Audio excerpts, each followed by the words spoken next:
పాకిస్తాన్ మాజీ ప్రధాని ఇమ్రాన్ ఖాన్ కు ఏమైంది? ఆయన ఆరోగ్యం ఆందోళనకరంగా మారిందా? ఇమ్రాన్ ఖాన్ హెల్త్ బాగా క్షీణించిందా? ఇస్లామాబాద్ జైల్లో ఇమ్రాన్ ఖాన్ కు ఏం జరుగుతోంది? ఇమ్రాన్ ఖాన్ ఆరోగ్యం మాత్రం ఆందోళనకరంగా ఉందని వెంటనే ఆయన్ను ఆసుపత్రికి తరలించాలని ఆ దేశ సుప్రీంకోర్టు ఆదేశాలివ్వడం ఆయన అభిమానులను కలవరపరుస్తోంది.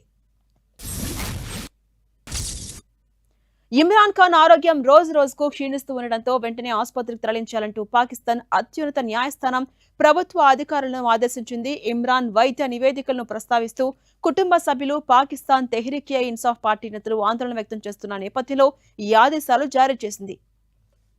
ఇక ప్రతి వారం కుటుంబంతో ములాఖాతు ఏర్పాటు కూడా చేయాలంటూ పాక్ సుప్రీంకోర్టు స్పష్టం చేసింది. న్యాయస్థానం ఆదేశాన్ని పీటీఐ అధికార ప్రతినిధి జుల్ఫికర్ బుఖారీ స్వాగతించారు. ఈ చర్యలు ముందే తీసుకుని ఉంటే ఆయన ఆరోగ్యం ఇంతగా క్షీణించి ఉండేదే కాదని తెలిపారు.